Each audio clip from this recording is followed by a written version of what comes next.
어떤 사람이 새를 한 마리 키우고 있었습니다. 이 새는 참 아름답게 노래한 새입니다. 그런데 참 이상하게도 이 새는 새장 안에 빛이 조금이라도 들어오면 노래를 부르지 않아요. 간혹 노래를 부를 때가 있어도 주인이 원하는 노래를 들려주지는 않았습니다. 그래서 그 주인은 노래를 듣고 싶을 때면 까만 천으로 새장을 완전히 이렇게 싸서 아주 캄캄하게 만들어 주었다고 합니다.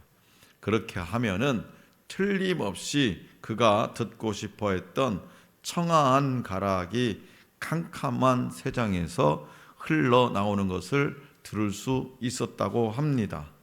아무 빛도 들어오지 않고 숨통이 막힐 것 같은 그 답답한 상황 속에서도 아름다운 노래를 부르는 새처럼 오늘 우리 역시 어떤 지독한 문제와 어려움과 고통으로 인해 온 천지가 캄캄해졌을 때에야 영원한 나라를 향하여 그 향하는 눈이 열려져서 하나님을 찬양하는 놀라운 찬송을 부르게 되는 것입니다.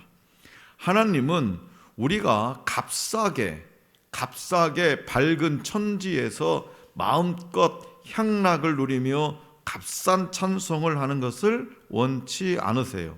차라리 우리가 가진 것들을 가운데 얼마를 빼앗고 우리를 캄캄한 상황에 몰아넣으심으로써 그 속에서 우리의 영안이 열려 하나님을 찬송하기를 원하고 계십니다. 그래서 우리 중에는요, 문제와 고통 때문에 하나님을 믿게 된 사람이 있어요. 자기 어떤 문제나 고통 때문에 하나님을 믿게 된 사람들이 있어요. 만약 하나님께서 그들의 문제와 고통을 다 거두어 가셨다면 우리는 아마 그 예수님을 안 믿게 되었을지도 모릅니다. 어디 그뿐입니까? 하나님의 자녀가 된 후에도 문제가 아직 그대로 남아있는 경우를 우리는 자주 보죠. 그 이유가 무엇이라고 생각하십니까? 그 문제를 조개 안에 모래알처럼 사용하셔서 영롱한 빛을 발하는 한 알의 진주처럼 만들고 싶으시기 때문이죠. 자, 사도 바울에게 절망은 낯선 손님이 아니었습니다. 절망이라는 건 낯선 손님이. 그는 심한 고통을 고난을 당해서 살 소망까지 끊어졌지만 다시 살리시는 하나님만을 의지하게 되었다고 고백합니다. 고린도후서 1장 8절입니다. 이걸 다 자막을 넣어놓지 못했네요. 제가 읽어드리겠습니다. 형제들아, 우리가 아시아에서 당한 환난을 너희가 모르기를 원하지 아니하노니 힘에 겹도록 심한 고난을 당하여 살 소망까지 끊어지고. 살 소망까지 끊어졌다는 거예요. 심한 환난 당하고 힘에 겹도록 심한 고난을 당해가지고.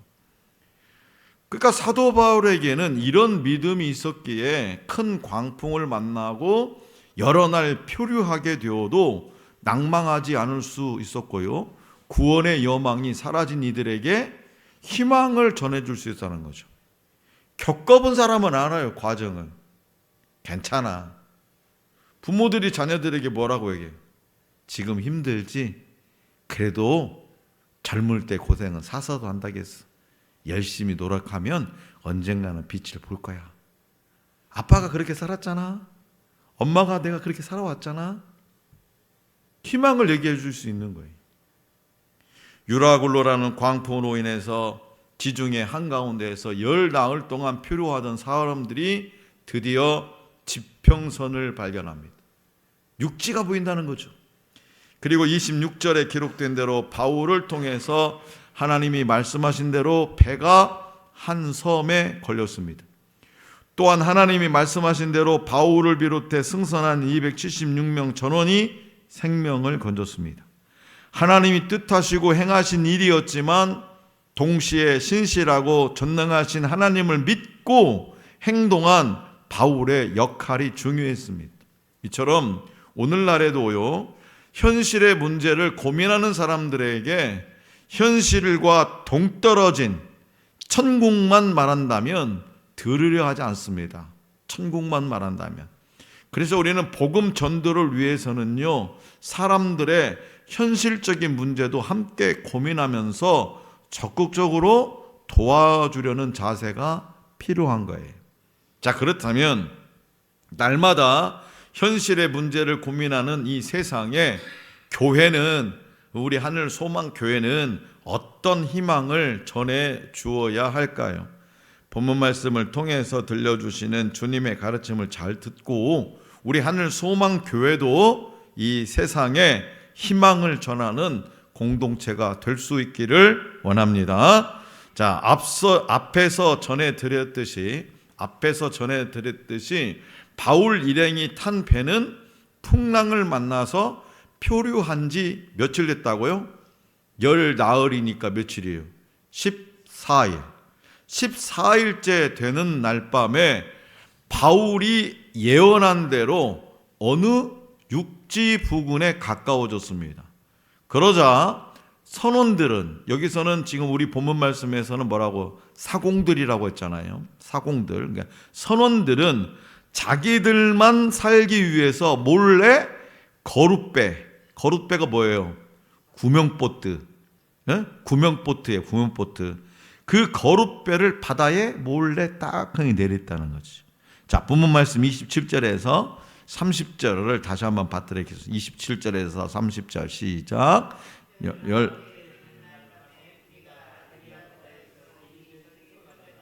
자정쯤 되어 사공들이 어느 육지에 가까워지는 줄을 짐작하고 물을 재어보니 20길이 되고 조금 가다가 다시 재니 15길이라. 암초에 걸릴까 하여 고물로 닷 넷을 내리고 다리 3개를 고대하니라. 사공들이 도망하고자 하여 이 물에서 닻을 내리는 채 하고 거룻배를 바다에 내려놓거늘.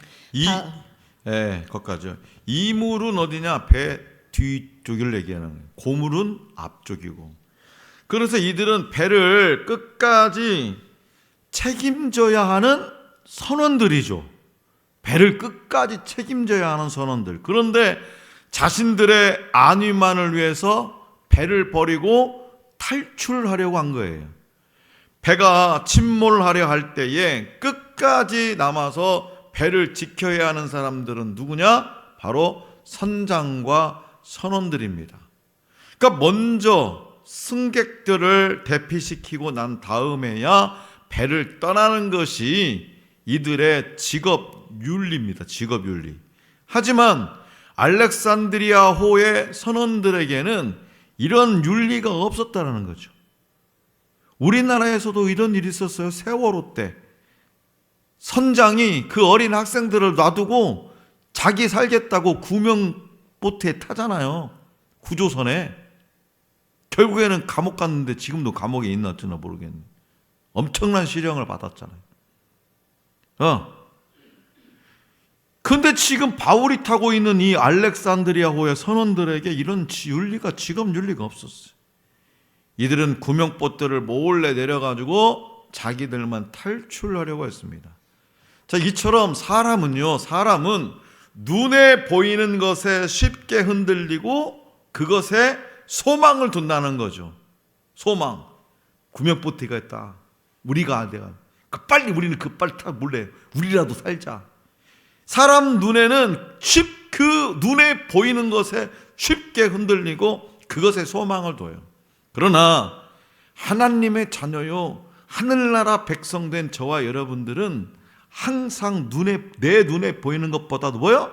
주님을 바라봄으로 흔들리지 않는 소망을 품어야 됩니다.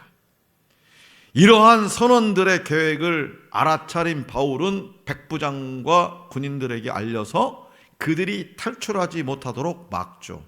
선원들이 배에 있어야 그 승객들 전체가 끝까지 살아나올 수 있을 거라는 바울의 판단이었습니다. 자, 본문 말씀 31절에서 32절. 자, 시작. 바울이 백부장과 군인들에게 이르되 이 사람들이 배에 있지 아니하면 너희가 구원을 얻지 못하리라 하니 이에 군인들이 거룻줄을 끊어 떼어 버리니라. 아멘. 그렇지요. 자, 군인들은 바울의 말대로 거룻줄, 즉 구명보트를 묶어 놓은 밧줄을 끊어 버립니다. 그러니까 구명보트를 버려 버린 거예요. 이런 행태는 현대에 일어나는 사건 사고에서도 발견할 수 있어요. 그 아까 얘기했던 세월호 사건 같은. 그러나 바울은 자신의 안위보다 모든 사람의 생명을 살린다는 거죠. 모든 사람의. 믿는 사람들은 바로 이런 모습을 보여야 되는 거예요. 어느덧 이 알렉산드리아 호의 진정한 선장은 누구다? 바울이었다는 거죠. 바울이 진정한 선장 역할을 하고 있었다는 거죠. 다시 말해서 하나님을 믿는 믿음의 사람 바울이 이 험한 세상에 진정한 선장 역할을 했다는 거죠. 오늘날 저와 여러분들도 평소에 그리스도의 사랑을 실천하지 않으면 위급한 상황에서 자기 목숨만 부지하려 하는 이들과 다를 바 없이 행동하게 될 겁니다. 그렇죠?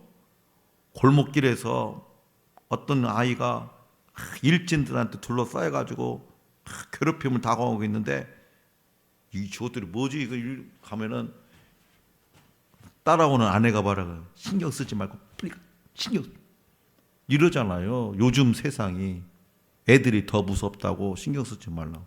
그 지나쳐야 될 우리가 믿는 사람으로서 지나쳐야 될 일입니까? 응? 자, 술에 취해가지고 길바닥 이 추운 엄동살에는 쓰러져 있어. 괜히 손댔다가 괜히 간섭했다가 오히려 더 그러니까 그냥 모르는 척하고 지나가자고. 그런데 비일비재하잖아요. 그런 삶을 통해서 어떻게 우리가 이 세상 가운데에 사도 바울과 같은 선장 역할을 하겠냐 이거예요. 그렇기 때문에 우리가 속해 있는 공동체에서 맡겨진 역할을 감당하는 데에 우리는 끝까지 충성을 다할 수 있기를 원합니다. 자, 바울은 이제 날이 새자 사람들에게 음식을 먹고 기운을 내라고 격려합니다. 육지가 보였잖아. 지금 저기 육지가 보이잖아. 이제 고생 끝났으니까 빨리 밥 먹어. 그리고 나서 그들에게 뭐라고 얘기해요? 그럼에도 불안하잖아요. 파도가 막 치고 그냥 지금 배 앞머리가 부서져 나가고 막 이러잖아요. 지금 머리카락 하나도 잃을 자가 없을 것이다 라고 말하면서 희망과 용기를 북돋워 줍니다. 그리고 떡을 들어서 축사하고 먼저 떼어 먹자 모든 사람이 용기를 얻어 음식을 먹었어요. 자, 본문 말씀 33절에서 37절입니다. 시작. 날이 새어가매 바울이 여러 사람에게 음식 먹기를 권하여 이르되 너희가 기다리고 기다리며 먹지 못하고 줄인 지가 오늘까지 열 나흘인즉 음식 먹기를 권하노니 이것이 너희의 구원을 위하는 것이요 너희 중 머리카락 하나도 잃을 자가 없으리라 하고 떡을 가져다가 모든 사람 앞에서 하나님께 축사하고 떼어 먹기를 시작하매 그들도 다 안심하고 받아 먹으니 배에 있는 우리는 70명이더라. 배에 있는 우리의 수는 전부 276명이더라. 자, 이 모습은 어떤 모습과 같습니까? 지금 이 모습이 딱 보니까 누가복음의 9장에 나오는 5,000명을 먹이시는 그 예수님의 모습, 그죠? 오병이 또 제자들과 마지막 만찬을 떡을 떼어 축사하시고 나누시는 모습. 그 다음에 엠마오로 가던 두 제자와 그 식탁 교제를 나누는 시던 모습을 떠올리게 하죠. 자, 유라굴로 광풍은 사람들을 한순간에 공포와 절망으로 몰아넣었습니다. 사람들은 이제 모든 것을 포기하고 그 식음을 전폐하기에 이릅니다. 살아나긴 끝났어 이제. 그러나 배 위에는 소망을 잃지 않고 감사하는 한 사람이 있었다는 거죠. 똑같은 상황인데 276명 중에 275명은 아이고 끝장났어. 물고기 조금 있으면 물고기 밥 되겠네. 이렇게 절망하고 있는데 한 사람, 소망을 잃지 않고 하나님 앞에 감사한 사람, 바울이죠. 바울은 하나님의 약속을 믿었기 때문에 사람들을 위로할 뿐만 아니라 하나님의 사람으로서 본을 보이기 시작합니다. 그러니까 감사하는 한 사람으로 인해서 식음을 전폐했던 사람들이 음식을 이제 먹기 시작하죠. 다 이처럼 바울은 예수님을 닮은 모습으로 다른 사람들을 격려하면서 상황을 주도적으로 이끌면서 하나씩 해결해 나갔습니다. 그래서 감사하는 사람은 절망의 순간에도 사람들에게 희망을 심어준다는 것을 오늘 저와 여러분들은 기억해야 됩니다. 그러니까 우리가 이 세상에 희망을 심어주려면 어떻게 되느냐? 내가 평소에 감사하는 사람이 되어야 되는 거예요. 먼저 내가. 그래야 다른 사람에게, 소망이 없는 사람들에게, 절망 가운데 있는 사람들에게 희망을 심어줄 수 있다는 거죠. 날이 새자 본격적으로 이제 상륙을 시도합니다. 싣고가 배에다 싣고 가는 밀을 바다에 던져버려서 배를 가볍게 하고 또 닷도 무거우니까 닷도 끊고 바람이 부는 방향대로 해안을 향해 나아갑니다. 그런데 두 물이 합쳐진 곳에, 이 물과 이 물이 합쳐진 곳에 모래가 이제 이렇게 모였을 거 아니에요. 퇴적물이 그 모래톱에 딱 걸려서 움직일 수 없고 배는 점점 파괴되어 가는 거죠. 38절에서 41절입니다. 38절에서 41절 시작. 배부르게 먹고 밀을 바다에 버려 배를 가볍게 하였더니 날이 새매 어느 땅인지 알지 못하나 경사진 해안으로 된 항만이 눈에 띄거늘 배를 거기에 들여다 댈 수 있는가 의논한 후 닻을 끊어 바다에 버리는 동시에 키를 풀어 늦추고 돛을 달고 바람에 맞추어 해안을 향하여 들어가다가 두 물이 합하여 흐르는 곳을 만나 배를 걸매 이 물은 부딪혀 움직일 수 없이 붙고 고물은 큰 물결에 깨져 가니. 아멘. 자, 이처럼 이건 현실이지만 우리의 인생의 항해에서도 모든 희망을 걸었음에도 육지가 보이니까 우리는 육지만 가면 된다. 그죠? 육지를 향해서 지금 어떻게든 밀도 버리고 닷도 버리고 저 육지만 가려고 최대한대로 배를 가볍게 해가지고 가는데 모래톱에 걸려. 그런 인생의 항해에서 모든 희망을 걸었음에도 우리는 실패를 마주할 때가 있죠. 그죠? 내가 완전히 다 모든 걸 다 걸었는데. 하지만 저와 여러분들이 기억할 것이 있어요. 그것은 바로 뭐냐? 오늘 우리의 실패에도 불구하고 하나님은 당신의 계획을 신실하게 이루어 가신다는 사실입니다. 내가 볼 때는 실패한 것 같으나 하나님은 당신의 계획을 신실하게 이루어 가시는 분이에요. 어떻게 이루어 가나 봅시다. 42절에서 44절. 42절에서 44절 시작. 군인들은 죄수가 헤엄쳐서 도망할까 하여 그들을 죽이는 것이 좋다 하였으나 백부장이 바울을 구원하려 하여 그들의 뜻을 막고 헤엄칠 줄 아는 사람들을 명하여 물에 뛰어내려 먼저 육지에 나아가게 하고 그 남은 사람들은 널조각 혹은 배 물건에 의지하여 나아가게 하니 마침내 사람들이 다 상륙하여 구조되니라. 아멘. 276명입니다. 음식을 먹고 난 후에 날이 새어서 육지가 보이기 시작했다 그랬어요. 헤엄쳐서 갈 만한 거리가 되었을 때 군인들은 죄수들이 탈출을 할까 염려해가지고 그 죄수들을 다 죽여버리자고 그렇게 건의를 해요. 그 이유는 뭐냐? 죄수들이 탈출하면 그 책임이 뭐요? 그렇지, 고스란히 호송하던 군인들에게 돌아오기 때문이죠. 자기 목숨을 자기 자신의 그 안위를 위해서 죄수들을 죽여버리자는 거예요. 하지만 백부장은 각자 헤엄치거나 물에 뜨는 물건을 붙잡고 육지에 당도하라고 명령을 합니다.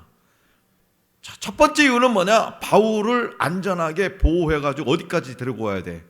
로마까지 호송하려 했던 겁니다. 바울이 죽어버리면 이미 상소를 올렸어요. 상소를 바울이 가기로 지금. 자, 이것은 하나님이, 또 그런 이유도 있지만 하나님이 백부장의 마음을 움직이신 까닭이죠. 그리고 백부장은 바울을 지켜보면서 지금 열 나흘 동안에 있었던 이 백부장이 바울을 지켜보면서 바울과 함께 하시는 하나님을 누구한테서 지금 발견했을 것 같아요? 사도 바울을 통해서. 사도 바울의 그 삶을 통해서 하나님을 보게 된 거예요. 그러니까 어떠한 상황에서도 하나님을 의지하는 그 바울의 모습을 보면서 그는 바울을 끝까지 내가 보호하기로 마음을 먹었어요. 그래서 바울의 말을 듣지 않고 배를 바다에 띄웠던 그가, 그죠? 처음에는 바울의 말을 안 믿었잖아요. 지금 가면 안 된다고 했는데 띄웠잖아요. 그래, 바울의 말을 듣지 않고 배를 바다에 띄웠던 그가 이제는 바울을 어떻게 한다? 신뢰하고 있다는 거죠.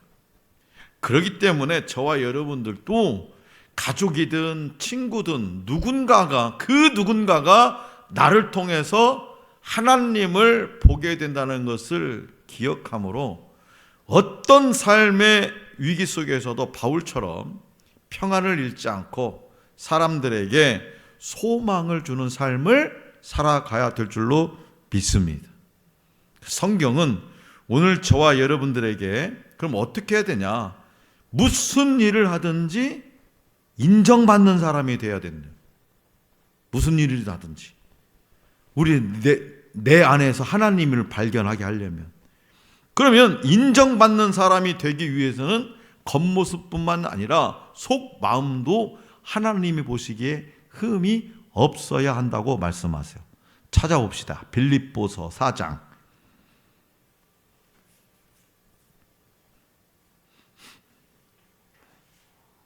빌립보서 4장 8절.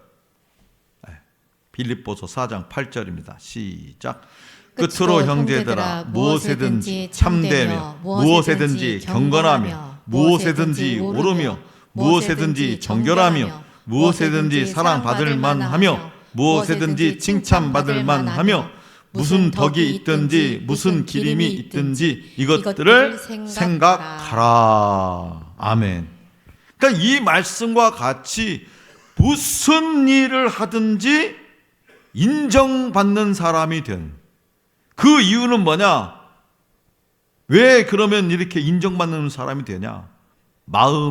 내 마음에 가득한 것이 어디로 나와?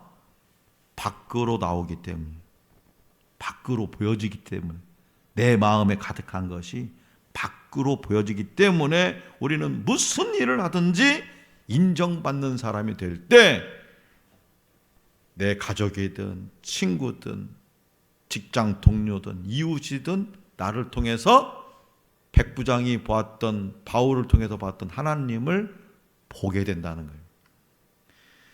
그래서 우리가 일을 할 때도 선하고 참되고 진실한 자세로 해야 됩니다. 그래야 만나는 모든 사람에게 모범을 보이면서 선한 영향력을 끼칠 수 있습니다. 조선시대 500년을 이끌어온 문화 중에 하나는 뭐냐? 선비문화, 양반문화죠. 선비문화, 양반문화. 이 문화가 한국 사회에 미친 영향이 진짜 큽니다. 물론 이 문화의 단점도 있지만 장점은 뭐냐? 매사에 함부로 행동하지 않는 성숙한 모습을 중요하게 여겼다는 거예요. 선비문화가 매사에 함부로 행동하지 않는. 사도행전에 나오는 초대교회 성도들은요, 세상 앞에서 이 선비문화처럼, 조선시대 선비문화처럼 항상 성숙한 모습을 보였다라는 거예요. 그래서 세상 사람들이 자신과 다른 그들의 말과 행실을 보고 감동해가지고 그들을 뭐라고 불렀어? 초대교회 사람들을 그리스도인이라고 불렀대. 그리스도인이라고. 11장 26절이에요. 안디옥 교회에서 처음 나왔던 얘기인데 11장, 사도행전 11장 26절에 보면, 자, 안디옥에 데리고 와서 둘이 교회에 1년간 모여 있어 큰 무리를 가르쳤고 제자들이 안디옥에서 비로소 그리스도인이라 일컬음을 받게 되었더라. 크리스찬 뭐예요? 예수님을 따라가는 사람. 비로소 그 행동을 보고 그리스도인이라고 이름을 붙여주었다라 이거예요. 초대교회 사람들도 성숙한 신앙의 모습을 보였더라는 거예요. 사랑하는 성도 여러분, 우리나라도요, 개화기 초기에 예수님을 믿는 사람은 대부분 사회적으로 존경을 받았습니다. 존경받는 정치인, 민족운동가, 교육가, 의료인 등등 거의 대다수가 기독교인이었습니다. 그들은 정치, 문화, 경제 등 사회 전반에 지대한 영향을 끼쳤습니다. 한국의 근현대사의 기초를 놓은 종교, 바로 기독교입니다. 그러나 오늘날 안타깝게도 때때로 크리스찬들이 사회로부터 비판을 받기도 합니다. 그러니까 이제는 달라져야 돼요. 달라져야 돼요. 모든 면에서 자기를 개발하고 선을 행함으로 주위 사람들에게 존경받는 사람이 되어야 돼요. 존경받는 사람. 누구에게도, 가정에서도, 직장에서도, 사업장에서도 모든 면에서 본이 되고 성숙한 모습을 보여서 세상 사람들에게 선한 영향력을 끼쳐야 됩니다. 그래야 세상에 빛이 되라는 사명을 감당하면서 하나님께 영광을 돌리고 하나님을 기쁘시게 할 수 있습니다. 자, 광풍 속에서, 그 엄청난 광풍 속에서 어찌할 바 몰랐던 사람들이 마침내 하나님이 말씀하신 대로 모두 구조되었습니다. 바울이 예언한 항해의 위험도 그대로 실현되어서 모두가 죽을 위기를 만났지만 모두가 살 것이라는 예언도 그대로 실현되었습니다.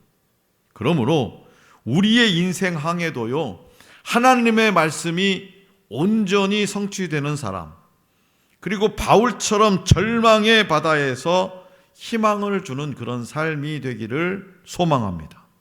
세상 사람들의 삶에 그냥 너는 너고 나는 나다, 이게 아니라 세상 사람들의 삶의 문제에 적극적이고 민감하게 대처해서 그들에게 더 한 발자국이라도 가까이 가서 복음을 전파하는 하늘 소망 교회와 우리 성도들이 되시기를 간절히 기원합니다.